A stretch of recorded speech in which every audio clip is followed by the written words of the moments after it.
अस्सलाम वालेकुम दोस्तों, welcome to technical club. Capacitor क्या होता है?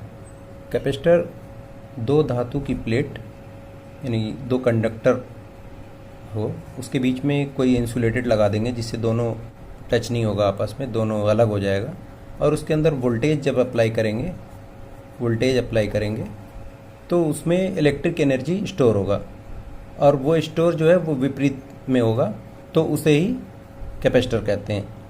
किसी भी दो मेटल की प्लेट हो जिसको गुड कंडक्टर बोलते हैं, उसके बीच में कोई डाई इलेक्ट्रिक या इंसुलेटेड हो, उसको लगा देंगे और उसमें जब वोल्टेज अप्लाई करेंगे तो वोल्टेज स्टोर होगा, इलेक्ट्रिक एनर्जी स्टोर होगी। उसी स्टोरेज को ही कैपेसिटर कहते हैं। दूसरा क्या है, कैपेसिटर कैसे काम करता है? तो कैपेसिटर ऐसे काम करता है कि मान लीजिए कि एक स्कूल है और स्कूल में बहुत सारे बच्चे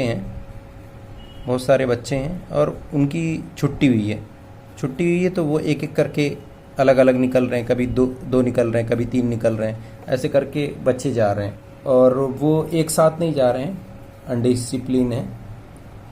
तो यहाँ पे एक टीचर है, उसने एक हॉल या एक रूम में सारे बच्चों को इकट्ठा किया, जैसे 10 या 20 बच्चों को इकट्ठा किया और कहा कि 20-20 बच्चे एक साथ निकलेंगे लाइन से। तो यही है कैपेसिटर का काम, कि वो इलेक्ट्रिक एनर्जी को जैसे कम कम आ रहा है, थोड़ा थोड़ा आ रहा है, तो उसको वो स्टोर करता है अपनी कैपेसिटी के हिसाब से। जैसे 10 यूएफ का है, 20 यूएफ का है, तो उसको स्टोर करता है और स्टोर करने के बाद डिस्चार्ज करता है जिस सप्लाई को देना है।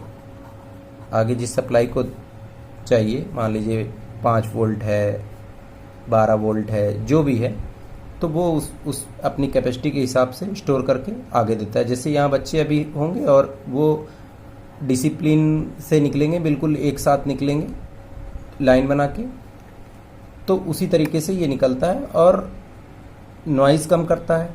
अब जैसे डीसी सप्लाई है, डीसी सप्लाई बनाने के लिए क्या होता है कि अब पीछे से एसी सप्लाई अगर आ रही है तो एसी सप्लाई तो इस तरीके से होती है, ऊपर नीचे। तो आगे क्या होता है, हम डायोड लगा देते हैं। अब डायोड लगा दिया हमने, तो डायोड लगा दिया अगर हमने, तो इस तरीके से डायोड अगर हमने लगा दिया, तो डायोड लगाने के बाद डायोड क्या करता है, उनकी दिशा चेंज करता है ना। लेकिन इनका काम तो है ऊपर नीचे करना, तो ये ऊपर नीचे ही करेंगे। लेकिन जब कैपेसिटर में आते हैं ये, तो कैपेसिटर क्या करता है, इनको स्टोर कर लेता है। स्टोर करने के बाद स्मूथ करता है और एक बार में इनको डिस्चार्ज करता है। तो इसमें जो ऊपर नीचे रिपल्स हो रहे थे वो ऊपर नीचे नहीं होंगे, बिल्कुल स्मूथ डीसी हो जाएगा। इस तरीके से कैपेसिटर काम करता है। कैपेसिटर क्यों लगाते हैं? कैपेसिटर इसलिए लगाते हैं कि जैसे आप ये मान लीजिए कि कहीं 12 वोल्ट की सप्लाई निकल रही है और आगे 7 वोल्ट चाहिए, 5 वोल्ट चाहिए, 3 वोल्ट चाहिए, अलग अलग सप्लाई चाहिए। तो उनके लिए क्या होता है, जैसे आप ये मान लीजिए कि कोई एक सरकारी क्वार्टर है, अब सबको एक एक रूम मिला हुआ है, और यहाँ पे बिल्कुल एक साथ में है, और यहाँ पे एक पानी की टंकी है। अब ये पानी की टंकी जो है, तो यहाँ से इनको भी सप्लाई मिल रहा है, इन्हें भी मिल रहा है, ये आगे रूम में मिल रहा है और इस रूम में भी मिल रहा है। तो क्या होगा कि इनको जो सप्लाई मिल रही है उसको तो बराबर मिलेगी, लेकिन इन्हें मिलेगा थोड़ा कम, इन्हें और कम, और आगे वाले को हो सकता है बिल्कुल कम हो जाए। लेकिन पानी तो सबको बराबर चाहिए, तो इसलिए क्या करना पड़ेगा कि सबके रूम के ऊपर एक एक टंकी लगानी पड़ेगी। सबके रूम पे एक एक टंकी लगा देंगे, तो ये टंकी सब फुल हो जाएगी और उसके बाद क्या होगा, सबको बराबर सप्लाई मिलेगा। तो इसलिए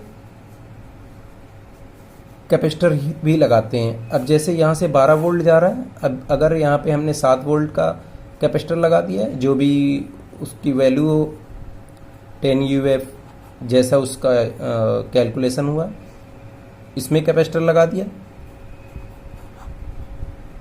इसमें कैपेसिटर लगा दिया 5 वोल्ट में। तो ये क्या है, वोल्टेज को बैलेंस बना के रखता है।